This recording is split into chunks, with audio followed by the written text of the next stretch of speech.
They didn't just think I was a failure. That night, my family made sure everyone at my brother's engagement dinner knew it.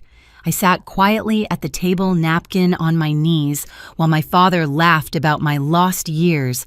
My brother smirked, and my mother nodded like it was fact. I didn't interrupt. I didn't defend myself. Then his fiancée leaned closer and whispered, "Wait, you're—" The room went still. Even my mother froze. Before I tell you what happened next, tap like, comment where you're listening from, and share if your family ever underestimated you, because that silence changed everything in that exact moment. My name is Lauren Hayes, and in my family, names only mattered if they came with titles people could brag about. Realtor, broker, investor, anything that sounded solid, predictable, and profitable. My name never did. It floated around the table like background noise, acknowledged only when someone needed a contrast. The engagement dinner was held in a private room downtown, the kind with dark wood walls and soft lighting, meant to make everyone look successful. White tablecloths, heavy silverware, a server refilling glasses before anyone asked. My parents loved places like this. They believed the room you sat in said more about you than anything you could explain. I was seated 2 chairs away from my brother, close enough to hear every quiet joke, far enough to be left out of the center. He looked relaxed, confident, already practicing the role of future patriarch. People leaned toward him when they spoke, laughed a little harder. My parents watched him with the same expression they'd worn my entire life when they talked about him, relief mixed with pride. No one asked me how I was. Not really. When someone did glance my way, my mother filled the space before I could answer. "Lauren's still figuring things out," she said gently, like she was smoothing a wrinkle only she could see. My father added something about patience, about how not everyone was built for real pressure. They smiled as if they were being generous. I focused on the table instead, the way the candle flickered, the faint smell of charred steak and pepper, the hum of conversations bleeding in from the dining room outside. These details grounded me. I'd learned a long time ago that if I stayed still, enough people would talk as if I wasn't there. My brother's fiancée sat across from me. She didn't dominate the table. She observed it. When my parents spoke, she listened without interrupting. When my brother talked about work, she asked questions that made him slow down. Her eyes moved carefully, taking in tone more than words. At one point, my father joked about how different my path had been. The table laughed politely. I felt that familiar tightening in my chest, the one that came from being turned into a story someone else controlled. I didn't correct him. I didn't defend myself. Silence had become my reflex, not because I was weak, but because I was tired of explaining a life no one wanted to understand. What no one at that table knew was that this wasn't just another dinner for me. It was a test of how long I could sit in a room built to exclude me, and what would happen if someone finally noticed the cracks. My name had always come last in conversations about success. Not announced, not celebrated, just appended like a footnote no one expected to read. That night at the restaurant wasn't new. It was simply louder. As my brother talked about his future plans, my parents leaned in, nodding at every sentence. My father added commentary, embellishing details, turning ordinary achievements into heroic stories. My mother smiled the way she always did when she believed she was presenting a perfect family to the world. Every so often, one of them glanced in my direction just long enough to remind me I was still part of the picture, barely. Their words carried me backward. A few months earlier, I'd opened my phone to see photos online from a gathering at my parents' house, a networking night, drinks on the patio, people in tailored jackets standing near the pool laughing. I hadn't been invited. When I asked my mother about it later, she sounded surprised that I'd noticed. She said it was very technical and she didn't want me to feel uncomfortable, as if being excluded was a kindness. Then there was the holiday barbecue, the heat, the smell of charcoal, paper plates bending under food. I'd been talking to someone near the fence when my father's voice rose above the music. He was bragging again about my brother, about the business, about legacy. Then he laughed and mentioned me, not with pride, with amusement. People smiled awkwardly. Someone patted my arm like I'd lost something important, and everyone knew it. Back at the dinner table, my brother lifted his glass and made a comment about how not everyone takes the traditional route. He said it casually, like an observation, but his eyes flicked toward me. A reminder, a line drawn. I felt the familiar pressure behind my ribs, the urge to speak, to correct the story, to say something sharp enough to make them stop. Instead, I took a slow breath and folded my hands tighter. I'd learned that reacting only gave them more control. Silence at least belonged to me. The worst part wasn't the jokes, it was the offers. My brother once called me before the engagement, dinner voice soft concerned. He asked if I needed help buying something appropriate to wear, said he didn't want me to feel embarrassed. The implication was clear. I was the problem that needed managing. At the table, my mother leaned toward my brother's fiancé and spoke about my future like it was an unresolved inconvenience. She talked about stability, about how someone might take care of me one day. Her hand rested on my shoulder, light but possessive. That was the moment something shifted. I didn't look up right away. I focused on the sound of my heartbeat, steady and controlled. All those nights working alone, all the calls I couldn't talk about, all the decisions I'd made without anyone's approval. They thought my quiet meant uncertainty. They thought my patience meant dependence. Across the table, my brother's fiancée was no longer smiling. She was watching, really watching. And for the first time that night, I had the unmistakable sense that the story they'd been telling about me was about to run out of room. I didn't flinch when my mother's hand stayed on my shoulder a second too long. I didn't look at my brother when he nodded like the matter of my future had been neatly resolved.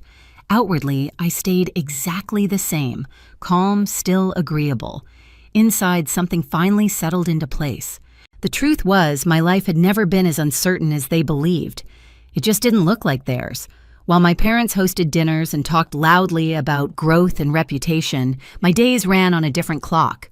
Early mornings blurred into nights. My apartment stayed quiet except for the low hum of my laptop fan and the occasional buzz of a call coming in from a different time zone. I learned to measure progress in small confirmations, signed documents, cleared payments, short messages that said we're moving forward. There was no applause, no audience, just momentum. I never talked about it, not because I was ashamed, but because I couldn't. The work demanded silence. Agreements were still fragile. One loose word could undo months of preparation. So when my family offered help money advice, I smiled and declined. Letting them underestimate me was safer than correcting them. That night at the restaurant, as conversation flowed around me, I realized how deeply they'd mistaken restraint for weakness. They saw my rented apartment as proof I'd failed. They saw my simple clothes as surrender. They didn't see the discipline it took to live quietly while building something that couldn't afford distractions. My brother leaned back in his chair, satisfied. My father ordered another round. My mother talked about future holidays, already planning who would sit where. They were comfortable, certain. I felt the shift before anything was said. Across the table, my brother's fiancée had stopped engaging with the family's stories. Her gaze returned to me again and again, thoughtful, focused. She wasn't listening to the words anymore. She was watching the pauses, the moments when I chose not to speak, the way I didn't rush to defend myself. I'd seen that look before on calls where people realized they'd made the wrong assumptions. For the first time all evening, I let myself breathe a little deeper. Not because I expected rescue, not because I needed validation, but because I understood something they didn't control doesn't always announce itself. Sometimes it waits. The dinner continued, but the balance had already changed. My parents were still talking, still performing. My brother was still confident, yet there was a growing tension beneath the surface, like a quiet wire pulled too tight. I stayed seated. I stayed silent. Not because I had nowhere else to be, but because I knew exactly when it would matter to stand up. The server returned with another round of drinks, setting the glasses down carefully, unaware that the air at the table had shifted. My father raised his glass first, eager to regain control of the room. To family, he said, smiling wide, and to new beginnings. Everyone echoed him, except me. I lifted my glass a second later, just enough not to stand out. I'd learned how to survive moments like this by staying half a beat behind.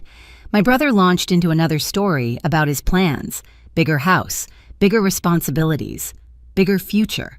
He spoke with the confidence of someone who had never been questioned. My parents filled in the gaps for him, interrupting each other, polishing every sentence until it gleamed. And Lauren, my father added suddenly, waving his hand in my direction like he'd remembered a detail late.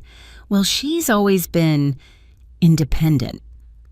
The pause before that word was deliberate. My mother laughed softly. She likes doing things her own way, she said, the way people talk about stubborn habits they hope will pass. We just want her to be secure. You know how hard the world is. I felt the familiar tightening in my chest, the reflex to shrink. I kept my eyes on the table, the grain of the wood, a faint scratch near my plate. Anything solid? Across from me, my brother's fiancée didn't look away. She tilted her head slightly, studying me, as if a thought had just clicked into place. Then she asked calmly, "Lauren, what exactly do you do?" The question landed differently than the others. It wasn't casual, it wasn't polite filler, it was direct. Before I could answer, my brother chuckled. "It's complicated," he said quickly. "Some tech thing. She's been experimenting." My father nodded, relieved to take over. Lots of people try those kinds of things. It's a tough space. I felt heat rise in my neck. Still, I said nothing. The fiancé didn't smile. "What kind of platform?" she asked, eyes still on me. The table went quiet in a way that felt unfamiliar. My parents shifted. My brother cleared his throat. "She's modest," my mother said, touching my arm again. "She doesn't like to talk about it." That was when the fiancé leaned in, slightly lowering her voice, not enough to be secret, but enough to change the tone. "Is it logistics related?" she asked me. I looked up for the first time in minutes. "Yes," I said. One word, calm, steady. Her eyebrows lifted almost imperceptibly. "Global," she continued. I nodded. My brother laughed again, a little too loudly. "See, this is what I mean. Very vague." The fiancé ignored him. Her attention sharpened professional now. "Supply chain optimization?" I felt my pulse slow. "Yes." The silence thickened. She exhaled slowly, eyes never leaving mine. Then she murmured, just loud enough for the table to hear, "Wait, you're—" She stopped herself mid-sentence. The effect was immediate. Conversation died. Glasses paused halfway to mouths. Even the server a few tables away seemed to hesitate. It felt like the entire room had taken one breath and forgotten how to release it. My father frowned. "What is it?" he asked, irritation creeping in. The fiancée straightened in her chair. "Lauren Hayes," she said carefully. "You're the founder, aren't you?" No one spoke. I met her gaze and gave a small nod. The sound my brother made wasn't quite a laugh and wasn't quite a gasp. Founder of what he demanded. She didn't answer him. She reached into her bag instead and pulled out her phone, tapping the screen with practiced ease. When she turned it around, the headline filled the space between us. An article, industry-focused. No photos of me, just analysis, numbers, quotes from investors praising a founder who preferred to stay out of the spotlight. She slid the phone toward the center of the table. This, she said evenly, is one of the most closely watched platforms in the sector right now. Quiet launch. Strong early traction, international reach. My father leaned forward, squinting. My mother's smile had vanished completely. "We've been trying to get a meeting for months," the fiancé continued. "No press, no interviews, just results."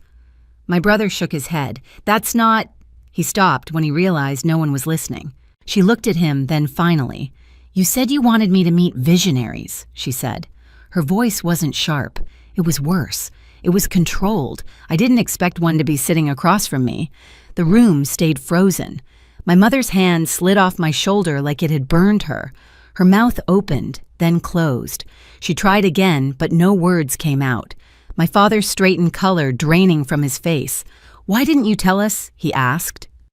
The edge in his voice dulled by confusion. I didn't answer right away. I picked up my glass, took a small sip, and set it down carefully. "You never asked," I said. My brother stood abruptly, chair scraping against the floor. "This is ridiculous," he snapped. "If this was true, we would have known." The fiancé's eyes flicked back to her phone. "The whole point was that you didn't," she said. Something in my brother's expression cracked. Not anger, fear. Around us, the restaurant noise slowly crept back, but our table remained isolated like we were encased in glass. People were staring now. Whispering. I felt oddly detached, calm in a way I hadn't expected. I didn't hide it to prove anything. I said, my voice steady. I hid it because I didn't need approval. My father swallowed. My mother stared at the tablecloth, fingers clenched tight. I stood smoothing my napkin before placing it beside my plate. The movement felt ceremonial final. "I should go," I said, glancing at the fiancé. "It was nice to meet you." She nodded once, respect clear in her expression. I didn't look at my family again. I didn't need to. As I walked out of the private room, the silence followed me. Not the familiar silence of dismissal. This one was heavy, uncomfortable, earned. Behind me, no one spoke. And for the first time in my life, that silence felt like justice. I didn't rush when I left the restaurant. The night air felt cooler than it should have, brushing against my skin like a reset. I walked a block before stopping, letting the noise fade behind me. My phone buzzed once in my hand. I didn't look at it. For years, I'd imagined this moment ending with shouting or apologies. Instead, it ended with nothing. And somehow, that was heavier. In the days that followed, the silence held.